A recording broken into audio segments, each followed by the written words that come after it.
जरा सोचो, तुम्हें और तुम्हारे दोस्तों को जंगल में एक सालों पुराना दबा हुआ खजाना मिल जाए। लेकिन ये कहानी जितनी दिखती है उतनी सीधी है नहीं। कहानी की शुरुआत होती है 3 लोगों से जिनका नाम था वेन, कीटन और रॉबिन। वो तीनों रात के अंधेरे में गाड़ी से कहीं जा रहे थे। वेन तो पीछे सो रहा था और कुछ देर बाद कीटन और रॉबिन ने अपने मास्क पहने और चुपके से एक घर में घुस गए। असल में वो यहाँ गॉडी नाम के एक लड़के को अगवा करने आए थे। जब वो अंदर गए तो उन्होंने देखा कि गॉडी अपने कमरे में सो रहा था। अब उन्होंने गॉडी को अगवा करने की कोशिश की, पर अचानक गॉडी ने भी उन पर पलटवार कर दिया। तब रॉबिन ने उसके गहनों पर घुटने से हमला किया और कीटन ने उसे बेहोशी की दवा सुंघाकर बेहोश कर दिया। इसके बाद उन्होंने गॉडी को उठाकर गाड़ी के ट्रंक में फेंका और वहां से भाग निकले। फिर अगली सुबह उन तीनों ने गॉडी को ट्रंक से बाहर निकाला तो एक खुलासा होता है कि ये सब तो कॉलेज के पक्के दोस्त थे और अब वो सब मिलकर गॉडी की बैचलर पार्टी मनाने वाले थे। उन्होंने अपने शहर केंटकी जाकर अपने सभी मनपसंद बार्स में जाने का फैसला किया।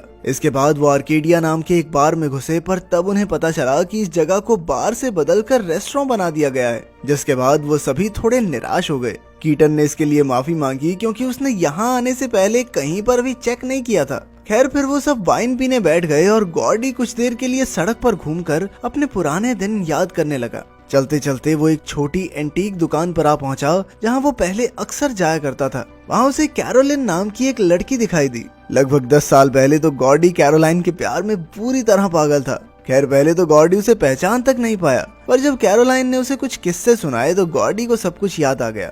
इसके बाद वो दोनों मिलकर अपने कॉलेज के दिनों को याद करने लगे। तब कैरोलाइन एक डिब्बे में से कुछ सामान निकाल कर लाई। ये सामान गॉडी का था जो उसने 10 साल से संभाल कर रखा था। उसमें एक वाइन की बोतल भी थी और कैरोलाइन ने कहा कि अब उन्हें ये मिलकर पीनी चाहिए। मगर गॉडी थोड़ा हिचकिचाने लगा क्योंकि उसने दारू पीना पूरी तरह बंद कर दिया था। खैर, फिर बातों बातों में कैरोलाइन ने उसे बुलेट खजाने का किस्सा सुनाया। उसने बताया कि कई साल पहले सरकार सभी बार्स को बंद करवा रही थी और इससे पहले कि बुलेट परिवार के ठिकानों पर छापा लगता, उन्होंने अपनी सारी जिंदगी की कमाई पास के जंगल में कहीं दफन कर दी। गॉडी को लगा कि ये कोई अफवाह होगी, मगर कैरोलाइन ने बताया कि अब तक न जाने कितने लोग उस खजाने को ढूंढने निकले और उनमें से कोई भी लौट कर वापस नहीं आया। ये सुनकर गॉडी को इस खजाने में थोड़ी दिलचस्पी हुई और उसने वापस जाकर अपने दोस्तों को इस खजाने के बारे में बताया। उसने कहा कि उन सबको मिलकर खजाना ढूंढना चाहिए, जिससे जल्द ही वो माला माल हो जाएंगे। मगर रॉबिन और कीटन को लगा कि ये सिर्फ कोई सुनी सुनाई बात होगी।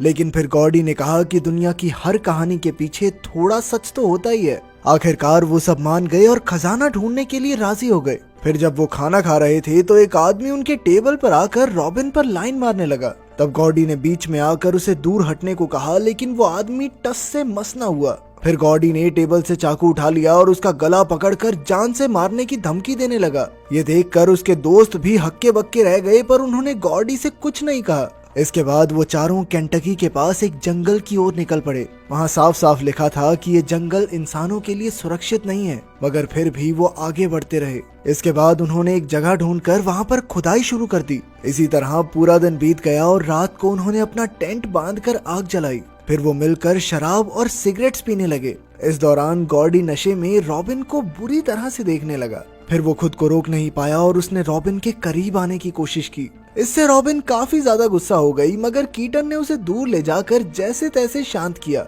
इसके बाद अगले कुछ दिन तक वो लगातार खुदाई करते और फिर रात को आग के पास बैठकर शराब पीते, गाने गाते और मजे मारते। एक दिन उन चारों में गाना बजाना चल रहा था कि एक बूढ़ा आदमी और उसकी पत्नी उनके पास आ गए। उन्होंने अपना नाम मिस्टर और मिसेस हिचिंस बताया और उन सबको अपने घर पर खाने के लिए न्योता दिया। कुछ देर बाद जब वो सब मिस्टर हिचिंस के घर पहुंचे तो सबसे पहले गॉडी की नजर एक पुरानी राइफल पर पड़ी। गॉडी उसे उठाकर उसकी जांच करने लगा और उसके बंदूक पकड़ने के तरीके को देखते ही मिस्टर हिचिंस ने अंदाजा लगाया कि शायद वो भी पहले फौज में रहा होगा। तब गॉडी ने उन्हें बताया कि उसे वियतनाम युद्ध में भेजा गया था, मगर उसे एक भी गोली चलाने का मौका नहीं मिला क्योंकि वहां पहुंचने के अगले ही दिन उनके बैरक पर हमला हो गया और फिर जख्मी होने की वजह से उसे एक ही हफ्ते में घर वापस भेज दिया गया। ये सुनकर मिस्टर हिचन्स ने बताया कि वो भी काफी समय तक फौज में रहा है। इस दौरान कीटन वॉशरूम चला गया और अचानक उसकी नजर दीवार पर लटकी प्लेट पर पड़ी जिस पर लिखा था बुलेट। ये देखकर वो हक्का बक्का रह गया और चुपके से मिस्टर हिचन्स के बेडरूम में घुस गया।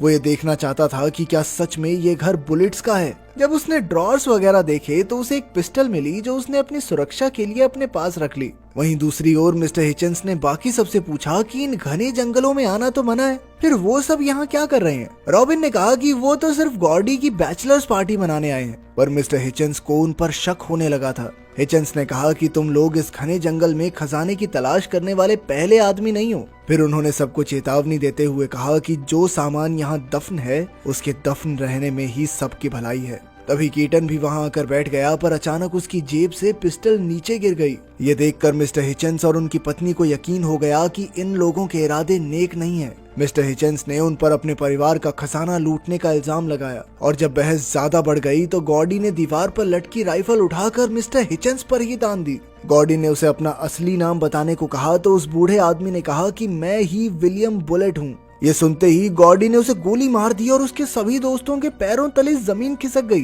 रॉबिन गुस्से में उस पर चिल्लाने लगी, पर गॉर्डी ने उसे चुप करा दिया। इसके बाद उन सब ने बुलेट की पत्नी को तबेले में बंद कर दिया और सोचने लगे कि उसके साथ क्या किया जाए। गॉर्डी ने कहा कि उन्हें मिसेस बुलेट को भी मार देना चाहिए, क्योंकि अगर वो जिंदा बच गई तो पुलिस को उनके बारे में जल्द ही बता देगी। अब उनके पास कोई चारा नहीं था, इसीलिए रॉबिन ने मिसेस बुलेट को मारकर दफनाने का जिम्मा उठाया। वहीं बाकी सब ने घर से सारे सबूत मिटा दिए और अगली सुबह वहां से निकल गए। इसके बाद उन्होंने अपने कैंप का भी नामो निशान मिटा दिया। तब वेन ने गॉर्डी से कहा कि उसने जो भी किया वो गलत था और अब ये पाप पूरी जिंदगी उसका पीछा नहीं छोड़ेगा। ये सुनकर गॉर्डी का मन थोड़ा परेशान हो गया और वो दूर टहलने निकल गया। वो मिस्टर बुलेट के घर ही चला आया और उसकी शराब पीने लगा। जब वो काफी देर तक लौटा नहीं तो रॉबिन और कीटन उसे ढूंढने निकल पड़े। वो दोनों उसे ढूंढने के लिए अलग अलग दिशाओं में गए और उन्होंने ठीक 1 घंटे बाद उसी जगह पर मिलने का फैसला किया। कुछ समय बाद रॉबिन ने गॉर्डी को ढूंढ लिया तो गॉर्डी ने उसे अपने सामने बैठने को कहा। फिर उसने रॉबिन से उस रात के लिए माफी मांगी जब उसने रॉबिन को गलत तरीके से छुआ था। उसने कहा कि वो काफी समय से रॉबिन से प्यार करता है और फिर दोबारा से रॉबिन के करीब आ गया। तब रॉबिन ने उसे धक्का दे दिया और अकेला छोड़कर चली गई। वहीं दूसरी ओर कीटन एक अलग जगह पर पहुंचा जहां ये खुलासा होता है कि उसने तो पहले ही खजाना ढूंढ निकाला था, लेकिन ये बात उसने अपने दोस्तों से छिपा कर रखी थी। अब उसने सारा पैसा अपने बैग में भर लिया और वापस उसी जगह की ओर चल पड़ा जहां उसे रॉबिन मिलने वाली थी। आखिरकार वो रॉबिन के साथ गाड़ी तक पहुंचा और गॉर्डी भी वहां आ चुका था। निकलने से पहले गॉर्डी की नजर कीटन के बैग से निकल रहे नोटों पर पड़ी। उसने तुरंत पिस्टल निकालकर कीटन को सब सच बताने को कहा। तभी अचानक रॉबिन ने गॉर्डी की आंखों में मिर्ची झोंक दी और वहां से भाग निकली। गॉर्डी ने दर्द के बावजूद भी चारों ओर गोलियां चला दी, जिनमें से एक कीटन के पैर में जा लगी, मगर फिर भी कीटन जैसे तैसे अपनी जान बचाकर भागने लगा। इसके बाद गॉर्डी पिस्टल को गाड़ी में छोड़कर कीटन को ढूंढने चल दिया। वेन भी उसके पीछे पीछे ही चल रहा था। वहीं रॉबिन ने गाड़ी से पिस्टल चुरा ली और गॉर्डी का पीछा करने लगी। अब वो गोली चलाने ही वाली थी कि अचानक कीटन ने उसे रोक दिया। कीटन के जख्म से बहुत ज्यादा खून बह रहा था, इसलिए रॉबिन उसे पिस्टल देकर मदद ढूंढने के लिए निकली। जाने से पहले उसने कीटन से वादा किया कि वो खजाने के सारे पैसे गरीबों को दान कर देंगे। कुछ देर बाद गॉर्डी कीटन तक पहुंच गया और उसका बैग और पिस्टल छीनकर अपने रास्ते चला गया। रास्ते में वेन ने गॉर्डी को समझाने की कोशिश की कि अपने दोस्तों से गद्दारी नहीं करनी चाहिए, मगर गॉर्डी ने उसकी बातों पर बिल्कुल ध्यान नहीं दिया। इससे वेन को भी गुस्सा आ गया और वो गॉर्डी को अकेला छोड़कर चला गया। इसके बाद 10 साल पहले की कहानी दिखाई जाती है, जहां गॉर्डी, रॉबिन और कीटन एक बार में पार्टी कर रहे थे। जल्द ही रॉबिन और कीटन तो नशे में धुत होकर सो गए, पर गॉर्डी ने जैसे तैसे खुद को जगाए रखा। इसके बाद जब वो गाड़ी चला रहा था तो अचानक उसकी आंख लग गई और उसने गलती से एक आदमी को कुचल दिया। झटके से गॉर्डी की आंख खुली और उसने बाहर आकर देखा कि यह आदमी वेन था, जो इस समय अपनी आखिरी सांसें ले रहा था। जल्द ही उसकी मौत हो गई और गॉर्डी बेहद डर गया कि पुलिस उसे पकड़कर जेल में डाल देगी। इसलिए उसने वेन को पास के जंगल में दफनाने का फैसला किया। जब वो इस काम को अंजाम दे रहा था तो कीटन और रॉबिन की आंख खुल गई और उन्होंने ये सब अपनी आंखों से देखा, मगर फिर उन तीनों ने कसम खाई कि वो इस रात के बारे में कभी किसी को कुछ नहीं बताएंगे। लेकिन उस दिन से ही गॉर्डी के पछतावे के कारण उसे वेन की आत्मा दिखाई देने लगी। यानी अब तक वेन इनके साथ तो था ही नहीं, वो तो बस गॉर्डी के दिमाग में था। वहीं दूसरी ओर रॉबिन जंगल में मदद ढूंढते हुए अचानक कांटेदार झाड़ियों में फंस गई।